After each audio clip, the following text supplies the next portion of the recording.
श्री गणेशाय नमः। सियावर रामचंद्र जी भगवान की जय। पुरुषोत्तम महात्म्यम। 11वां अध्याय।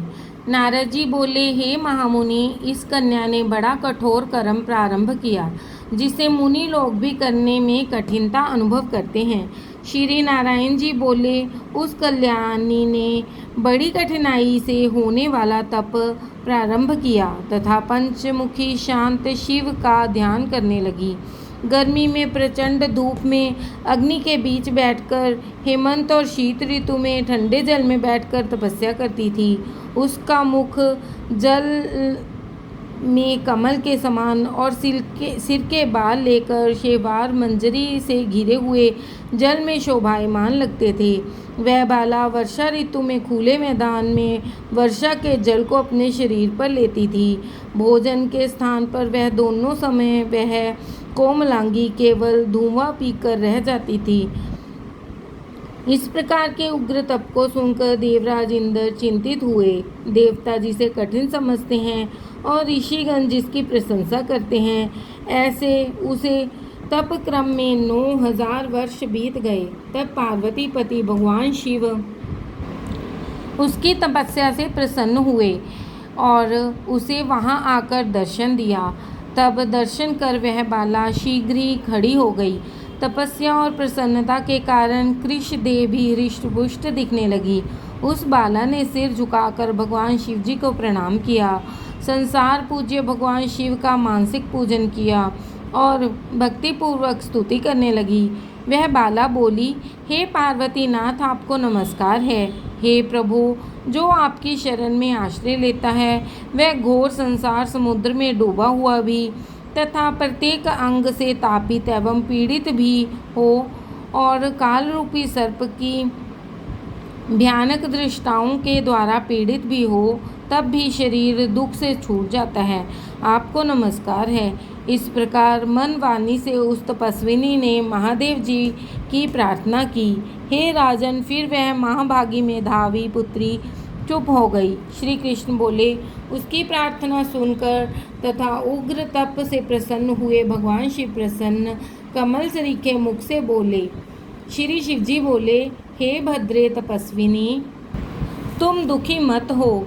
जो भी तुम्हारी मनोकामना हो वह हमसे मांग लो, मैं तुमसे प्रसन्न हूँ। राजन, इसको सुनकर वह कुमारी आनंद में डूब गई और सदाशिव से बोली, हे दीनानाथ, आप अगर प्रसन्न हैं तो मुझे पति दें, मुझे पति मिले, मुझे पति दीजिए, मुझे पति की कामना है, पति दीजिए। तब उस बाला से शिवजी बोले, हे मुनि कन्ये, तुमने मेरे सामने अपने मुख से 5 बार पति शब्द कहा है, इसलिए तेरे 5 पति होंगे और वे शूरवीर, धर्मों के ज्ञाता, साधु और सन्यासियों के समान रहने वाले, सत्य पराक्रमी, यज्ञकर्ता, गुणों से प्रसिद्ध होंगे।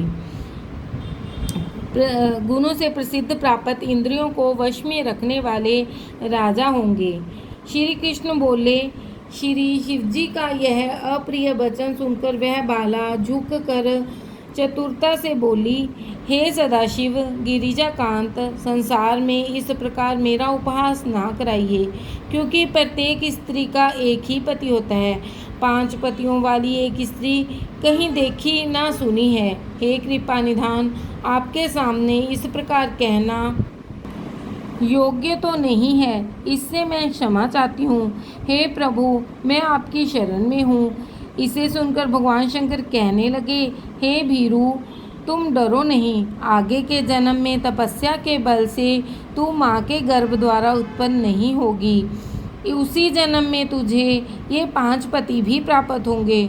उन पतियों के साथ अनेक सुख भोग कर तू परम पद को प्राप्त होगी। पुरुषोत्तम मास भगवान का प्यारा महीना है, तूने उसका नियम पालन नहीं किया। श्री कृष्ण भगवान ने अपना ऐश्वर्य उसे प्रदान करके उसे अपना बनाया है।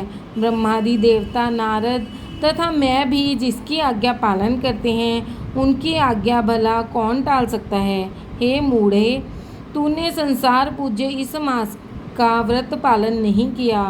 हे ब्राह्मण पुत्री, इसी कारण तेरे 5 पति होंगे।